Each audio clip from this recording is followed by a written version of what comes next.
أعوذ بالله من الشيطان الرجيم. بسم الله الرحمن الرحيم. ألم ترى أن الله يزجي سحابا ثم يؤلف بينه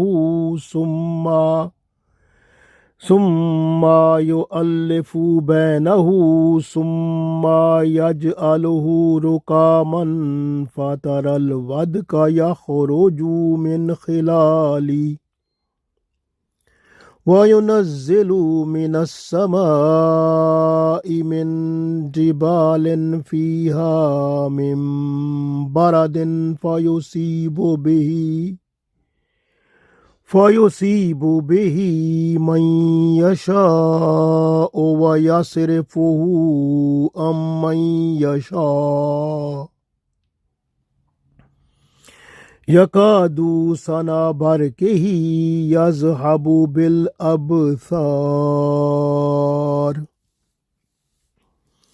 عزیز دوستو، السلام علیکم ورحمۃ اللہ وبرکاتہ. سورہ نور آیت نمبر 43 تلاوت کی ہے. ماشاءاللہ یہ آیت بہت خوبصورت ہے، کیونکہ یہ پورے کا پورا جو واٹر سائیکل ہے نا اس کو بیان کرتی ہے. اللہ تعالیٰ نے پانی کی مقدار پوری کائنات میں فکس رکھی ہے. یوں سمجھے جیسے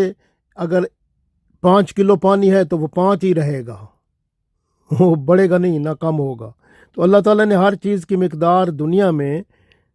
فکس کر کے رکھ دی ہے، یعنی مقرر کر کے رکھ دی ہے. تو پانی کی مقدار مقرر ہے جو زمین کے اوپر موجود ہے. ہم اس کو پیتے بھی ہیں، استعمال بھی کرتے ہیں، دریاؤں میں ہے، سمندروں میں ہے، پانی جہاں بھی، سارے پانی کی مقدار اللہ تعالیٰ نے مقرر کر رکھی ہے، اور اسی کو واٹر سائیکل کہتے ہیں، اور یہی اس آیت میں بیان ہے. تو اللہ تعالیٰ ارشاد فرماتا ہے، الم ترا، کیا آپ نے نہیں دیکھا، ان اللہ، کہ اللہ تعالیٰ یزجی کا مطلب چلاتا ہے، ان اللہ، کہ اللہ تعالیٰ چلاتا ہے، صحابن کا مطلب ہے بادلوں کو. الم ترى ان اللہ یزجی صحابن، کیا آپ نے نہیں دیکھا کہ اللہ تعالیٰ بادلوں کو چلاتا ہے. ثم، پھر، یؤلف، ملا دیتا ہے، بینہ، ان کو آپس میں، پھر ان بادلوں کو آپس میں اللہ ملا دیتا ہے. ثم یجعلہ، پھر بنا دیتا ہے ان کو، رکامن، ایک بڑا گہرا بادل، تہے بائے تہے سارے مل جاتے ہیں تو ایک بڑا بادل بن جاتا ہے، جو کہ ایک یکساں طور پر برابر کا ایک بادل چھا جاتا ہے آسمان پر. فتر الود کا، پھر آپ دیکھتے ہیں کہ بارش، یخرج، نکلتی ہے، من خلال ہی، اس کے درمیان سے، یعنی ان بادلوں کے درمیان سے پھر بارش نکلنا شروع ہو جاتی ہے. تو فتر الود کا، پھر آپ دیکھتے ہیں کہ بارش، یخرج، نکلتی ہے، من خلال ہی، ان کے درمیان سے، یعنی بادلوں کے درمیان سے بارش نکلنا شروع ہو جاتی ہے. وَيُنَزِّلُ، اور اللہ تعالیٰ نازل فرماتا ہے، اتارتا ہے، من السماء، آسمان سے، من جبال، جو پہاڑ ہیں، یعنی آسمان میں پہاڑ ہیں، جو فیہا من برد، کس کے پہاڑ ہیں، برد کا مطلب ہوتا ہے اولے کے، اولے ہوتے ہیں جیسے برف یا اولے، یعنی برف یا اولے کے جو پہاڑ ہیں آسمان پر، اللہ تعالیٰ ادھر سے اولے وہ بھیجتا ہے، نازل فرماتا ہے. فیصیبو، پھر اس سے نقصان پہنچاتا ہے، بہی من یشاء، جس کو وہ چاہتا ہے. جب اولے پڑتے ہیں تو صاف ظاہر فصلیں تباہ ہو جاتی ہیں، اس لیے فیصیبو بہی من یشاء، پھر جس پر اس کو چاہتا ہے اس کو نازل فرما دیتا ہے تو وہ نقصان میں ہو جاتا ہے اس کا. وَيَصْرِفُهُ، اور پھیر دیتا ہے، من یشاء، پھر جس سے چاہتا ہے اس سے پھیر دیتا ہے، یعنی اس کی طرف پھر وہ اولے نہیں برستے. یکادو، قریب ہے، سنا، برق ہی، کہ بجلی کی چمک، یذہب، لے جائے، بالابصار، آنکھوں کی بینائی کو. تو یہ اللہ تعالیٰ نے منظر سارا بیان فرما دیا ہے۔ اب ہم آپ کو اس کے بارے میں بتاتے ہیں۔ ماشاءاللہ بڑا خوبصورت انداز۔ اللہ نے پہلی بات فرمائی، الم ترا ان اللہ، کیا آپ نے دیکھا، الم ترا ان اللہ، کیا آپ نے دیکھا، کس کو دیکھا، یزجی، یہ چلاتا ہے سحابن، بادلوں کو، یعنی الم ترا ان اللہ، کیا آپ نے دیکھا کہ اللہ یزجی سحابن، کہ اللہ چلاتا ہے بادلوں کو، بادلوں کو چلانا۔ تو بادل، سب سے پہلی بات یہ ہے، اب ذرا آئیں سائنس میں، واٹر سائیکل دیکھتے ہیں، بایولوجی میں، جغرافی میں، یہ کیمسٹری میں، یہ واٹر سائیکل ہوتا ہے، آپ اس کو دیکھیں، پانی کا جو یہ جو چکر ہے، پورا سسٹم ہے، اس کو دیکھیں تو کیا ہے۔ تو سب سے پہلی بات یہ ہوتی ہے کہ یہ جو پانی ہے یہ سمندر میں ہے اور دریاؤں میں ہے اور تالاب میں ہے یا مختلف جگہ پر، اور یہ پودے جو ہوتے ہیں یہ بھی اپنا پانی جو ہے وہ کچھ خارج پتوں سے کرتے رہتے ہیں، جس کو ٹرانسپائریشن کہتے ہیں، تو اس طرح سے یہ بھی نکلتا رہتا ہے۔ اور اسی طرح سے جب سورج کی روشنی پڑتی ہے اس پر، سورج کی روشنی میں حرارت ہوتی ہے، گرمی ہوتی ہے، جب وہ سمندر پر پڑتی ہے یا دریاؤں پر پڑتی ہے یا پانی پر پڑتی ہے تو پانی ابلتا ہے، اس سے بخارات اٹھتے ہیں، تو بخارات جو ہے وہ پانی سے اوپر فضا میں جاتے ہیں، پھر فضا میں ہوا ہوتی ہے، ہوا ان بخارات کو اوپر لے جاتی ہے، اوپر، جوں جوں آپ زمین سے اوپر چلتے جائیں گے نا تو درجہ حرارت کم ہوتا جاتا ہے۔ اسی طرح اگر آپ جہاز میں سفر کیا ہو تو آپ کو پتہ چلے گا کہ جب اوپر جہاز اڑ رہا ہوتا ہے تو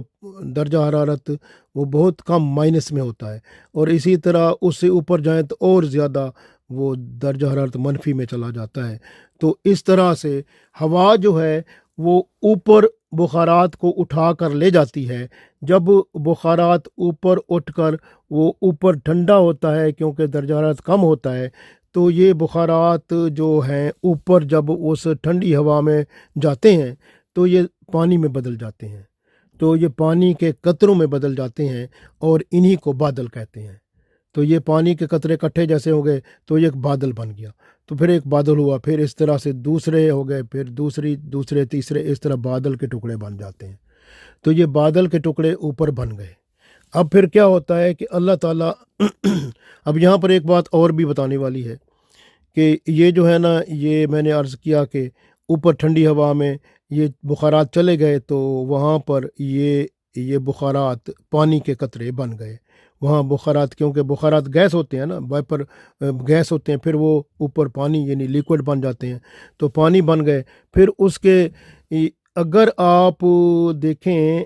اگر ہوا جو ہے زیادہ اوپر لے جائے، یعنی بہت ہی ٹھنڈی، کیونکہ اگر آپ اوپر لے گئے یعنی اوپر یہ قطرے بن گئے پانی کے، تو یہ بن گئی بارش اور بادل بن گئے، یعنی بادل بن گئے۔ اب اگر بخارات جو سمندر کے ہیں یا دریاؤں سے جو بھی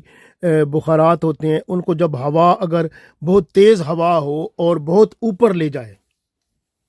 اوپر ٹھنڈک بہت زیادہ ہوتی ہے، تو پھر یہ جو بخارات ہوتے ہیں یہ پھر کیا بنتے ہیں، یہ اولے بن جاتے ہیں، تو اولے بہت زیادہ بن جاتے ہیں، تو پھر ایسے لگتا ہے جیسے اوپر اولوں کے پہاڑ بنے پڑے ہیں۔ تو اس طرح پھر اولوں کے پہاڑ جیسے بن گئے سمجھو، وہاں سے پھر اللہ تعالیٰ کا حکم ہوتا ہے، تو وہ کوئی ہوا چلتی ہے، وہ ان اولوں کو جو ہے پھر وہ جدھر اللہ کا حکم ہوتا ہے وہاں تک لے آتی ہے، تو وہاں پر وہ جو ہے پھر وہ گر جاتے ہیں، یعنی بارش بطور۔ تو گویا یہاں پر آپ یوں سمجھیں